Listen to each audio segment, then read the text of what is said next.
Hey, Danny here, founder of Songwriters International. Welcome along to episode 4 of a 6-part series where I'm walking you through the entire process of song creation, from idea right through then to production and how to finish that song. So if you're a songwriter wanting to learn the best way to write the best possible songs that you can write, then you're in the right place. So in episode 1 we went through ideas, episode 2 we went through then the plan and prep, how to take the ideas, prepare them for the writing process. Episode 3 we went into lyrics, and then today in episode 4 we're going to be diving through melody. Now if you haven't watched the previous videos, they'll be linked below in the description so you can follow this. It's important you go step by step for all of these trainings to make sense. Now personally as a songwriter, I absolutely love melody because of this reason. It's because your melody is the hook, and it's where we're going to layer hooks. It's where we create those catchy parts of the songs, the parts that have people singing back your song. That's how we do it. We do it through the melody. Now the melody can be done a few different ways. The most common way a melody is created is through the voice. It could be done on the piano, it could be done on the guitar, it could be done on another instrument, saxophone, trumpet, whatever, but a melody is how we create hooks. Now before I get into the specific techniques of melody and how to craft melody like a pro, we've got to understand that melody is like a roller coaster. Like a roller coaster, because when you sit on a roller coaster, it takes you up and then it drops you down, and then it goes a little straight and then it picks you back up and it drops you back down. It is a journey, and your melody should be the same theoretically. It should take the listener on a journey, a melodic journey, where it perhaps starts quite low, builds them up, takes them to a big section, drops them back off. That's the easiest way to create hooks within the melody. And the big thing that you're looking for is contrast. When you listen back to your song and you listen to the verse versus the chorus, you should be able to understand that each section needs to be different, and you need to ask yourself this one question, just simply being, is my verse melody different to the chorus melody? Use your headphones, take a listen to it, and see if they actually sound similar. If they sound too similar, then you have no contrast. The listener's likely to turn off, and unfortunately you don't have a song that reaches its true potential. When you do that exercise of listening to the melody, you should be able to differentiate the verse versus the chorus. So let me jump into the 3 melodies that you need as a songwriter. The first one we have is what we call a static. The next one we have is what we call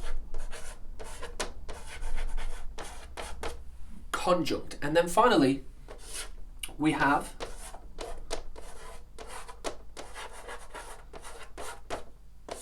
disjunct. Those are the 3 melodies that we can use as a songwriter. And how do we now use these melodies in our songs? Let's go through this. So I've got my guitar with me because I'm going to show you these melodies in examples. I'm going to put together some melodic examples, and then we'll see how they work. But just so you understand, static is what we call a fairly straight melody. Okay, it's a melody that is designed to not move very much. A conjunct melody has a little bit more movement in it and is a little bit different to a static because it's not so straight. The disjunct is what we also can call spikes, and it's where we sharply rise the melody, we sharply fall it, and it's great for hook writing. Just so you can make this for your notes, static melody is great for a verse, a conjunct melody is great for a bridge or a pre-chorus, and disjuncts are fantastic for chorus writing. That's just a general rule of thumb. You can switch those melodies about and make them work for your song. But let's go first of all into static, and let's do an example of that in a melody. 1, 2, 3, 4. I've been da da da, and da ba da ba ba.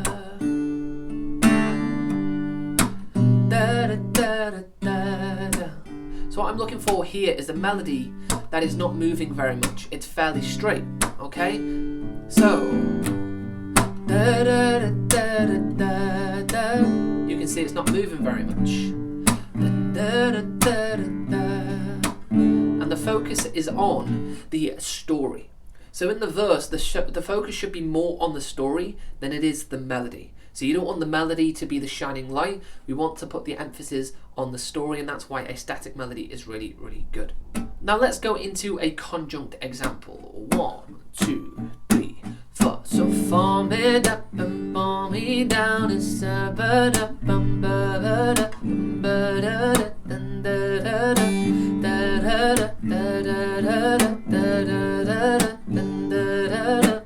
You can see those little slight rises, the right? And that is how we create contrast between a static melody and a conjunct melody. Let's finally go into a disjunct melody, which is what we also call spikes. 1, 2, 3. So hey, I've been thinking about your love, so why don't you give me everything you got? Time, don't you know that you keep on falling back? Maybe we'll try. And that's how we create a spiked melody. You can see the melody there has sharp rises and sharp falls. Sharp rises, sharp falls. So let's put all of these three melodies in an example so you can see how they flow and the contrast between each section. 1, 2, 3, 4. I've been up and down.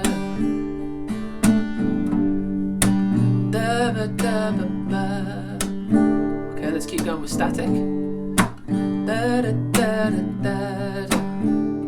One more static.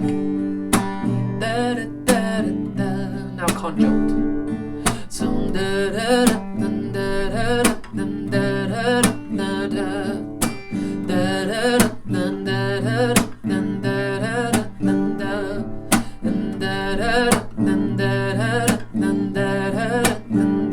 one more. Okay, we're gonna go to disjunct. So hey, give me everything that you got, 'cause I can be here when I'm not, 'cause I can feel like falling now. I know just what I'm meaning tonight. Don't worry so much on what I was saying lyrically. Put the emphasis here on the melody. And then from here I can go and actually craft a lyric that suits the melody that I've created, or I can work the other way. I could write lyrics first, then craft a melody that accompanies the lyrics that I create.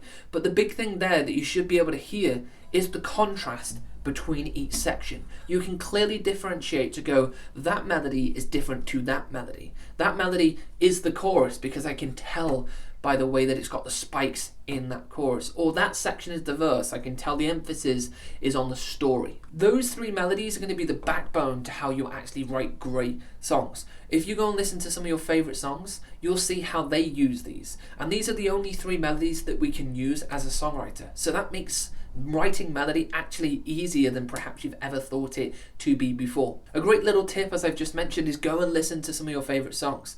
Throw your headphones on and actually listen, and then make a note on what each section is the melody. Is it a static melody in the verse, or do they do a static melody in the chorus but they have more movement in the verse? You can move these melodies around, you can put them into different sections, you can make them work for your song. There is no set rule, but as I mentioned before, a great practice is that your static is the verse because it tells the story.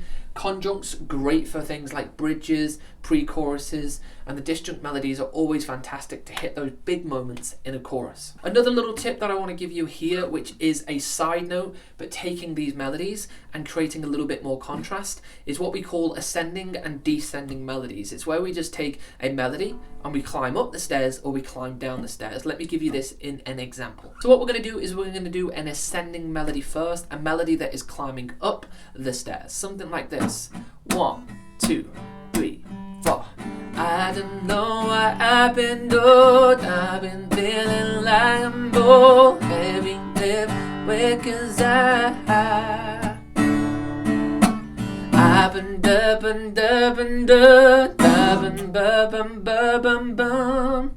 And it's a slight alteration to a conjunct melody. Now let's flip that and let's do a melody that is descending. 1, 2, 3, 4. 'Cause I don't know why I am falling. Take me just where I will go. I've got a melody that's falling. So there's also how we can use these melodies, but having a slight alternate on them to create contrast within our songs. Those are the three melodies, and then we have ascending and descending melodies. Remember that your song is a roller coaster. It's designed to take your listener on a journey. The greatest and easiest way to do that is through the melody. And if you don't play an instrument, or even if you don't sing, you can still implement these. You can still practice. You can still do it. And a great tip for you is, rather than doing this in writing a song, and when you sit down to write a song using those melodies, go ahead and find an instrumental online or go to an instrument and just practice the melodies, okay? Because songwriting is more than just writing a song. It's actually doing these little exercises of taking an instrumental and practicing these melodies of how you can create contrast between each section. So there we go. You should now be able to go and create killer melodies that are catchy, hooky, engaging, and get your listeners listening right until the end. If you've enjoyed the video, don't forget to drop a subscribe, drop a comment below for any other videos that you'd like to see. I've been Danny Boyle here, founder of Songwriters International, and I'll see you over on the next episode.